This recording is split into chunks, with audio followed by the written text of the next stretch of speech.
This is an example solution for Data Science Unit 4 Sprint Challenge 1 on tree ensembles. For this sprint challenge, you worked with a data set of Chicago food inspections, and your challenge was to predict whether inspections failed. You were provided with one cell of starter code to load in the data. And then you had three parts for your sprint challenge. Part one, pre-processing the data. You really had a lot of creative freedom to choose which features to use and how to pre-process them, even whether to pre-process them, including whatever categorical encodings you might like to use. Part two, you were to fit a model on the training set. And use cross-validation to estimate your ROC AUC validation score. And then use your random forest or gradient boosting model to predict probabilities on the test set and to get a certain minimum score of 0.60. And then you could try to get even higher score for more points on that section. And finally, part three, visualization. You were to make just one visualization, any of these types, for model interpretation with any library you'd like to use. And you could earn a bonus score by making at least two of the visualization types. So part one and two, I might begin this way, simply looking at the data, looking at the first few rows of training data to see what I'm working with here. And then I would make X and Y data frames for both train and test, recalling from the instruction that the target is the fail column.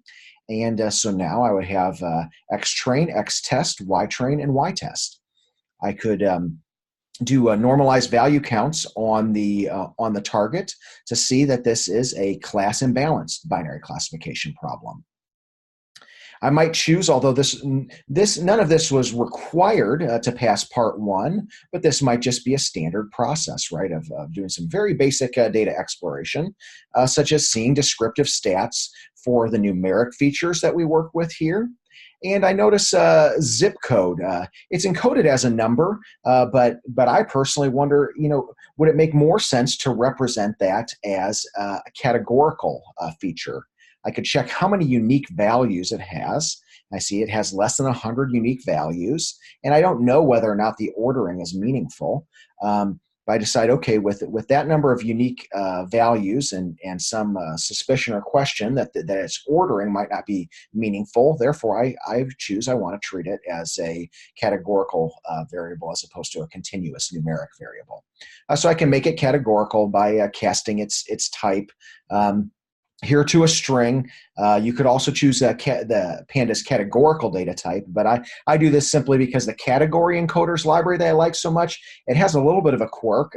By default, it encodes anything that is any columns that are strings, but actually not the columns that are official pandas categorical. So just explaining a little quirk here. Again, none of this was required for this part, but this is my process. Now that I've handled that feature, I'm going to take a look at the descriptive stats for the non-numeric features. And I see I have a variety of features that look interesting here, one of which I see risk.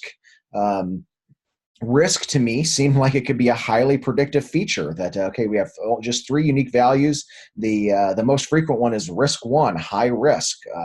Okay, if we have some sort of assessment ahead of time, the likely risk associated with this inspection, I was wondering myself, could you get a good model just off of that one feature? I take a look here to see what are those three unique values and how often they appear here. I take a look at, okay, are there null values in this feature and other features? Risk does not have many nulls. It does have a few. Category encoders will automatically impute the mode for string columns with nulls. So I'm ready now to make a fast first baseline that I'm going to fit just using that risk feature. So I say, okay, my feature is just a single feature risk.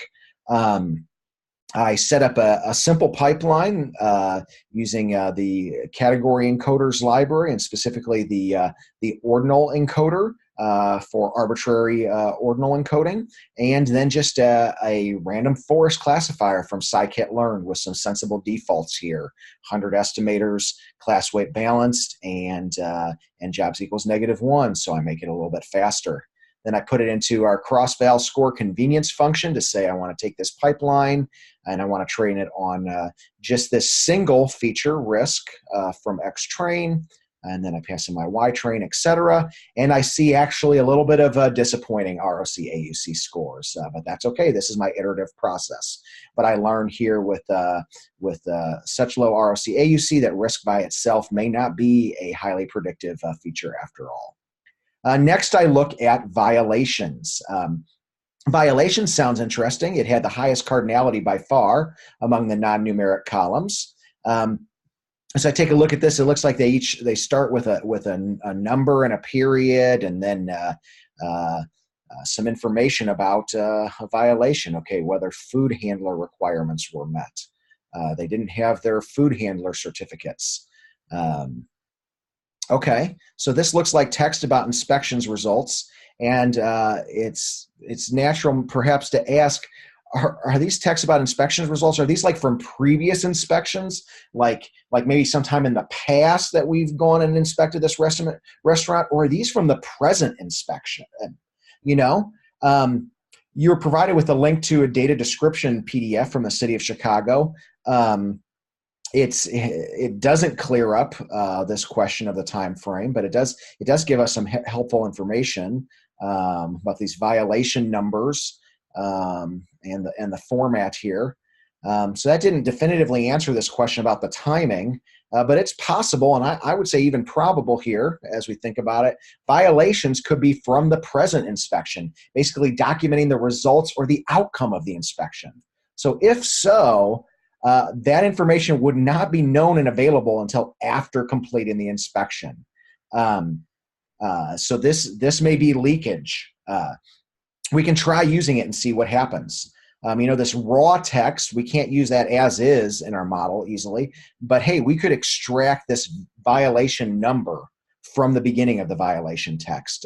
We can do that with a pandas one-liner here to say, okay, split on period, and then just take this first part, and we'll be left with these numbers here. So now we have this engineered this new column, violation number. We can see the value counts on this, and now we evidently violation number 32 is the most common one, appearing over 9,000 times in this data set. So now we have a somewhat high cardinality categorical, but still something that could be treated as a categorical. So let's go ahead and do that. Let's add violation number to our list of features used. So just add to our list, and then get new cross-validation scores for our pipeline. So now we're training on risk and violation number, and now we see, wow, nearly perfect ROC AUC scores. So is it time to celebrate? No, it's time to say that those scores were too good to be true. Violation indeed is leakage. It should not be used in a real-world model to predict the results of future inspections, right? Because think about this. What could be the goal here of making a predictive model? To say that, we want to protect our sweet home Chicago, right? We want to keep the streets of the Windy City safe from the spread of food-related illnesses. But yet we don't have an infinite budget, right? We have finite resources. And so we need to, among all the many restaurants and food establishments that we could inspect, we would like to triage those possibilities in some way and prioritize our inspections as best we could to keep the streets of our city safe from these food-related illnesses.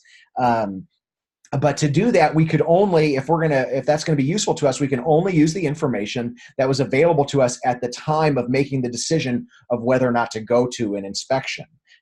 So we can't use the result of an inspection to predict what would happen if we went out and did an inspection, right? So it's exactly like the quote from Xavier Amatrain from the Module 1 notebook this sprint, right? Where he uses the less common but more evocative phrase of time traveling. as a synonym for leakage. The idea that, okay, you're time traveling if you're training on data features that come from the future. If your test measure becomes really good all of a sudden, like it did for us, ask yourself what you might be doing wrong, because you may be time traveling or overfitting in some way. So we're not going to use that feature. If you found that feature, then you earned a score of 3 for part 1 here. That was mentioned in the instructions to say, could you find this feature? If you didn't, no worries. But we're going to try again with some different features here. We've got a half dozen that I've listed out here as our features. Could even do some quick descriptive statistics of these features. They are actually all categorical.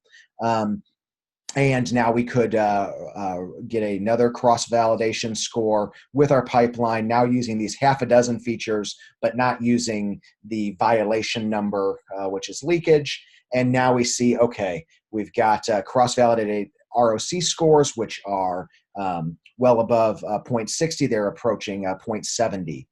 Then we can use the following code here to, as you were instructed to do in part 2, to get a test ROC AUC score. And we see, okay, our test score is still lower. Well, it's lower, but it's still above 0.60. So that would be passing for this part of the sprint challenge. And the nice thing here, because you have the test labels, this isn't, there should be no surprises here, right? Like, oh, I thought I passed this part, but I didn't. You would know whether or not you passed this part because you can score it yourself, getting that test ROC AUC score. We can note that this model is already passing the sprint challenge using just 6 of 16 features.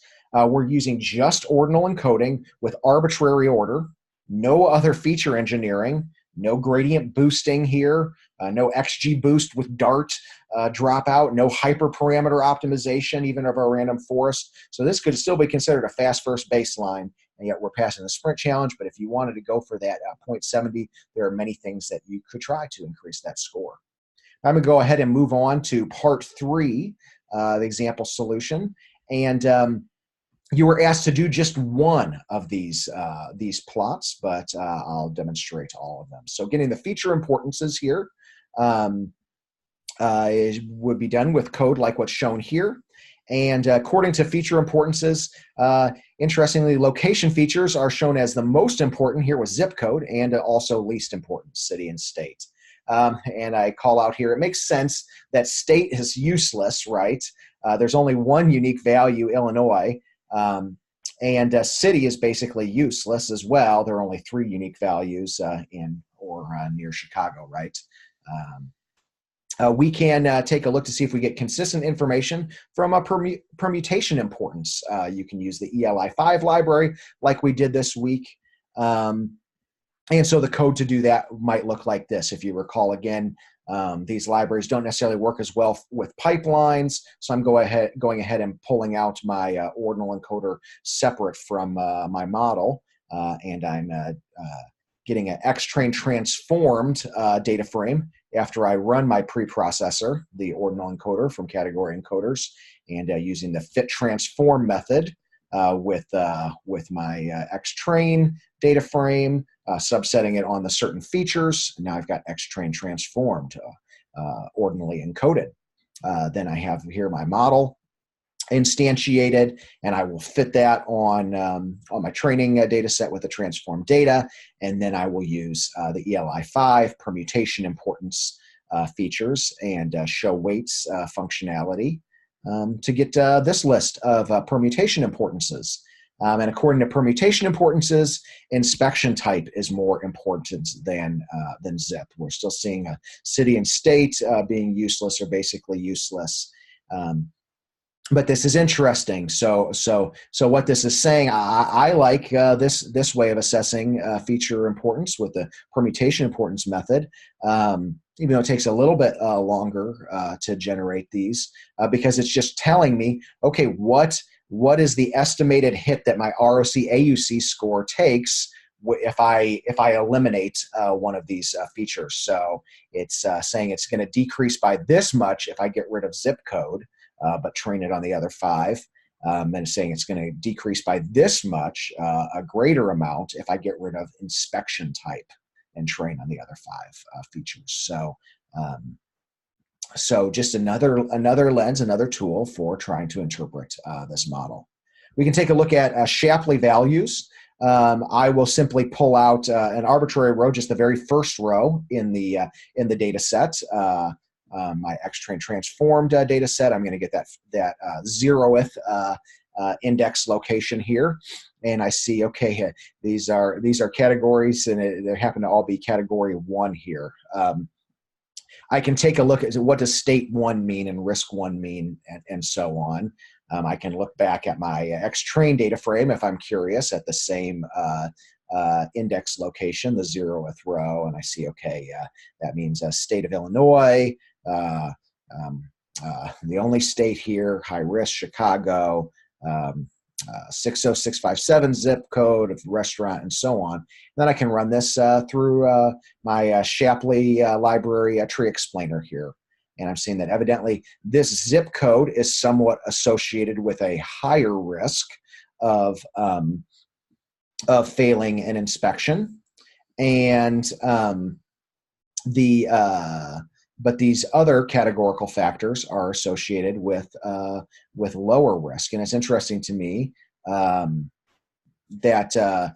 these inspection type canvas, I'm not sure exactly how to interpret that, so I might want to look at the different inspection types. But facility type 1 restaurant being predictive of lower risk of failing, and risk 1 high being associated with lower risk of failing. That's interesting to me.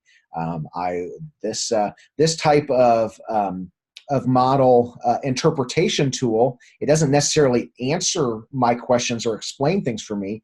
Instead, it gives me more questions, and I don't necessarily consider that a failure or a bug. I consider it a feature because it helps me prioritize my own time and think of the right questions I should ask to better understand this data and how my model is working with it. So I have not dug into those questions here, though. That wasn't necessary for your sprint challenge. And if you're curious, I leave that as an exercise to the reader, to you, to give that a try. Finally, again, my final model type or visualization that we're demonstrating here, partial dependence plots. Now, partial dependence plots, there are a variety of types. So you can see them in the PDP box documentation and some of the screenshots on the their GitHub repo README. What we did was isolating a single feature, which was a continuous feature. But yet here in my model, I'm using categorical features. My categorical features are now encoded as a number, so I can kind of do this partial dependence plot still, and the code would look much the same as we did from Wednesday's notebook, where I'm saying, okay, my feature is risk, I'll use that. Risk has been encoded as a number in my X-train transform data frame, and I can take a look here and see that indeed this risk level is not giving me a lot of predictive performance here, as we saw when we did our very first fast first baseline. If I want to understand what do these risk numbers mean, since it has now been encoded as numbers, 1, 2, 3, and hey, I thought there were 3 of them. What's this for? Well, we can take a look here. An X-train transformed the 4 values 1, 2, 3, 4, and here we can see how these have in the original data frame. Okay, so 1. It means risk high, but then 2 here, which occurred this many times, that corresponds to risk low, and code 3 corresponds to risk medium, and code 4 corresponds to risk nan, or unknown. So this is indeed an arbitrary ordinal encoding here. And perhaps our model could do slightly better if we enforce the logical encoding of high, medium, low. instead of this, where it turned out to be the encoding ended up being high, low, medium. Now, a tree could still probably get information out of this. In fact, we know a tree can get information out of this, especially when the cardinality is reasonable, but it could always help us to help that along. A logistic regression would totally fail with this sort of encoding. But this does complicate our interpretation of this plot as well. So again, this is high, low, medium, and unknown. So actually, even though these points seem out of order, it's because of that arbitrary ordinal encoding, right? So, but actually, if we think high, medium, low, then the points are in the order that we expect to see, but we also don't see a big change here in the risk, and there's big error bars or a wide confidence interval, if you want to think of it that way. So this is giving us some information, but just not a lot. So those were the not one, not two, not three, but four model interpretation plots. Again, these are not polished and explained in the level that you would use for a portfolio project, but it was perfectly great for passing this sprint challenge here in this time-constrained environment. So that was part 3. And then if part 2 was the modeling, right, the score, and then part 1 was the pre-processing, including the bonus that you could earn for finding, explaining that leakage with the violation and extracting the violation number from that raw text. So I hope that this walkthrough was helpful for you, and I hope that you enjoyed this week of tree ensembles. Thanks, everybody.